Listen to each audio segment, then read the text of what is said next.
Hi everyone, this is Bella at The Modest Cat, and today I wanted to make an introduction video on memory planning. So this video is for the beginners. It's for people who are just starting out with memory planning and they want to know what it is and how to actually do it. In this video, I'll show you my personal memory planner and I'll talk about the basic things you need to get started. I'll also share some tips and tricks that I've come across or came up with while creating. And also there's a giveaway at the end of this video, so if you're watching this in April, be sure to stay tuned till the end. So a memory planner is basically a planner where you document your memories. You can either do it in 3 ways: daily, weekly, or monthly. I personally do a weekly spread, and I think that's the most common way, but it is really up to you. You can do it however you want. You can even do a hybrid type where you use your planner like a regular planner and you write out all of your tasks and then just add a couple of pictures here and there. So it is really customizable and it's completely up to you. So I'm going to talk to you about what I use in my memory planner personally, and then I'll go over what you need to get started. I get that question quite a lot on YouTube and Instagram, and I just want to tell you right now that you can start off with basically almost nothing in your stash and still create beautiful pages. When I get to the tips and tricks section of this video, I'll show you some creative ways to save money in your planner and use things that you have around the house. So the first thing you need, obviously, is a planner. There's so many planners out there. You can use anything that you have. I use a happy planner personally. But you can even make your own planner using free printables that you can get online. There's a lot of things you can do. So the next thing you need are photos and memorabilia, such as movie tickets or pamphlets from places you've been to.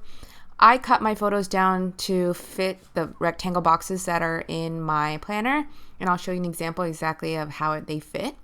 I also print out 2x2 square photos for the pictures that I get from Instagram. If you want to know how I edit my pictures or how to get pictures down to that size so that you can print it at any store, you can see my tutorial video that I've made in the past. I'll leave a link to it in the description box below. The third basic thing that you need to create pages in your memory planner is your adhesive. And if you are hearing a lot of noise in the background, I apologize. That's my husband. Oh my gosh. He's building my Alex drawers that I got from IKEA in my craft room right now, so I'm sorry. The fourth and last basic thing that you need to create a memory planner are pens and markers. So I use these little cheapy markers. I think I got them from Michael's a long time ago. And that is all you need. I'm going to show you an example of how I use my markers in my spread. If you don't have anything else, you can still make a beautiful page with just markers and your photos. So here is an example of my handwriting using just a regular marker. And then here on the left side, I used my marker again to just journal about what happened that day. And I try to do some hand lettering. I'm not the best at hand lettering, but I really want to get better at it. Now I'm going to talk about the other things that I use in my memory planner that are not a necessity, but I use it because I have it. So the number one thing is scrap paper. I scrapbook, so I have a lot of scraps, and that's what I use in my memory planner. I use it as a background for photos. I use it to cover up entire sections. And then I also cut scrapbook paper to different shapes. So here's an example of where I cut it into a little banner so that I can use it as a title. I also use specific scrapbook paper that's meant to be cut apart and used in your scrapbook or planner. They have different designs. Some examples are on this page on the left, the one that says birthday wishes, and then that little flower pot. And I also cut out scrapbook paper in different shapes, like this heart right here. There's so much stuff you can do with scrapbook paper. If you don't have any, you can start off with just printer paper and create your own designs and patterns using markers or stamps. So another thing that I like to use in my planner are embellishments. I made a commitment not to buy anything new for my memory planner and just use whatever's in my stash. And like I said, I'm a scrapbooker, so I have a lot of embellishments. So I'm trying to use them up. I just want to show that some of these embellishments you really can make on your own. For example, that arrow or this little speech bubble. Again, white paper is your best friend. White paper and markers, actually, they're your best friends. You can make so much stuff with just plain paper and markers and colored pencils. Next up are stamps. And I have a bunch of them from scrapbooking. And let me show you examples of how I used stamps in my memory planner. So on this spread, these roses are done by a stamp that I got at Michael's. And then this Celebrate Every Day is also a stamp. And those are the two examples I have so far, but there will be more memory planning process videos on my channel in the future. For example, there'll be a video for this spread. So be sure to subscribe to get updates on the latest videos. I also like using word stickers, but that's only because I already have them in my stash. I think once I finish this sticker sheet, I'm going to make my own tiny word stickers because they're really easy to make. If you want to see a tutorial on that in the future, let me know in the comments down below. Also, if you have any questions about anything that I used in my memory planner, leave a comment down below and I will reply to you. So here is a close-up of how I used a tiny word sticker right there. And I just used a piece of scrapbook paper underneath it. If I didn't have that scrapbook paper, I would have just colored a piece of white paper to that color. So again, the main thing I want you to take from my video is that you can get creative and use whatever you have at home to make beautiful pages. One of my most favorite things to use in my memory planner is washi tape. I'm going to show you some ways that I used it in my planner. Honestly, I can do an entire tutorial just on washi tape and all the different ways that you can use it. So for example, you can create a border around your journaling. So I used washi as a frame and I used different kinds. I used regular size washi horizontally and then skinny washi vertically, but honestly you can make any washi skinny. All you have to do is just cut it down the middle and then it becomes skinny washi. Here's another example of how I used washi tape. I just used it to fill up a gap. And then I also use washi as a background for a box instead of scrapbooking paper. I also use washi as a decorative item. So for example, I tore this gold washi tape and put it on both sides just as a decorative piece. I have washi everywhere on my spreads. Here's another example of how I used washi on scrapbook paper. And the last thing I want to talk about are stickers. I have so many stickers in my stash, so I'm trying to use them up in my memory planner. I'm just going to show you real quick some examples. Here's a sticker that I backed with some scrapbooking paper and then stuck it on. And then on this spread, that purple sticker is from that same set. And then there's some butterflies and all of those hearts on this page are stickers as well. So like I said earlier, the basic things that you need to get started in a memory planner is just your planner, your favorite markers or pens, your photos, and some sort of adhesive to stick the photos down. If you don't have any of the other supplies that I mentioned, please don't feel discouraged. It really is just about getting your memories down on paper so that you can look back on everything that you did in the future. So basically what I do is I take pictures throughout the week and then I don't go based on the actual day columns because sometimes I'll have stuff that happened just during the weekend and then I had nothing else going on during the week. So I just spread my pictures out wherever on the page and then I just journal about it. It's really simple. So I just want to briefly give you some tips on how to save money and get creative in your planner.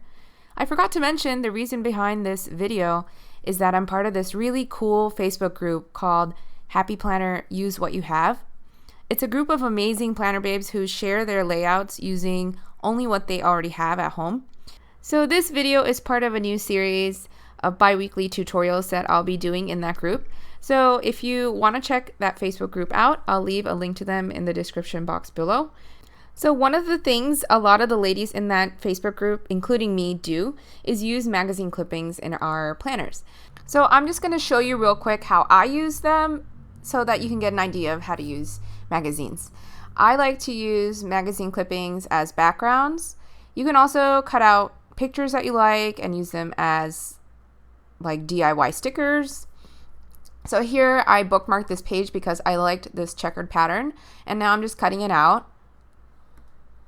So you can use magazine clippings as an alternative to scrapbook paper. Here is another piece that I found in the same magazine, and I cut that out as well. And now I'm just creating a very simple arrangement. And remember when I said printer paper and just your pens and markers are your best friends? Well, here I just cut out a semicircle out of just plain white paper, and I'm using it as a label to go behind this photo. So that was a really simple way to decorate my photo using just my magazine and a piece of paper. Another way to use white paper is to make your own embellishments or stickers. So for example, this little girl with the heart eyes, I was looking for something that showed my emotion and I couldn't find the right sticker, so I just decided to just draw her on paper and then just glue her. And then those hearts in the middle, the pink and blue hearts, are also just made by a marker and some white paper, and then I cut it out. And one last trick that I have is to use just plain kitchen wax paper. Here I use it as a background underneath that photo. And then on the right side, I use the non-waxy surface of the wax paper as my journaling, and then I just taped it on with some washi tape. So there's so many other different things that you can use that you have around the house in your planner, and I look forward to doing more videos and tutorials. So if you like this video, please show me some support by giving this video a thumbs up and also subscribing to my channel. I post new planner or scrapbook related videos every week. And now it's time for the giveaway. So the very biggest thing that I'm giving away for my subscribers is this beautiful undated happy planner. It's 8.5 by 11 and it's made for that Polaroid snap. I don't have that, but it's basically the boxes are bigger, so you can fit a bigger size picture. So let me just show you real quick what it's like inside. It's completely undated, so you can start at any time of the year. And I picked this up at Michael's because I wanted to get one lucky subscriber started on memory planning. So with this pretty planner, I'm also going to include some stuff from my scrapbooking stash to help you get started.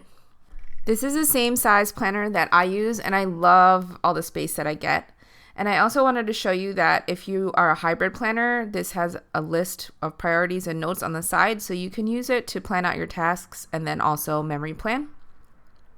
And now let me show you the other things that I want to include. So I gathered a bunch of project life cards that I have that you can use in your planner. You can cut them up to fit the sizes of your box, and they're double-sided. And then these are smaller ones, so they're like perfect for the rectangles in the Happy Planner. A lot of them have gold foiling on them, and then some Instax photos. And I think I may include some surprise goodies in there as well. I also talked about stickers as one of my go-to supplies, so I'm going to include this sticker set from Michael's. I have the same set, and I actually use it in my regular planner as well. Whoops. There's 504 pieces. And then I also want to include some scrapbooking stickers.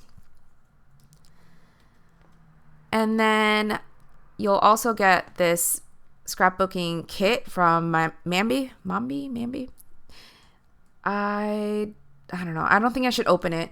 But basically there's 6 different types of scrapbooking paper in there. And then 2 different sticker sets. One of them is like 3D. And then these are flat. So you'll get this kit with your planner. And then I also wanted to include some skinny washi. So this is from Hobby Lobby, and this is a set of skinny washi that I also use in my planner. So I wanted to give it to you. And yeah, I think I'm going to add more to it, but I want to leave that as a surprise. So the way to enter this giveaway is really simple, just like my previous giveaways. All you have to do is be a subscriber to my channel, because this giveaway is for family members only, and then just comment down below on this video and just tell me where you're from. This giveaway is limited to people in the United States only. I'm so sorry. All my other giveaways were international, but this planner is so heavy. The shipping cost is going to be a lot if I try to send it out internationally. So it's only for US planner babes. And it's going to run until the end of April. And then I will personally message the person that I choose at random on May 1st. Ooh, I'm so excited. And I'm not even winning anything. So tell your friends about this giveaway if you think that they might want to join. And I will see you in my next video. As always, I'm going to leave you with 2 different videos that I think you may enjoy. Because this is all about memory planning, I'm going to include 2 of my previous memory planning spreads. You can click on either of the boxes to watch those videos. If you haven't joined our family yet, please click on the cat to subscribe. I'll see you again in my next video. I hope you have a great week. Bye!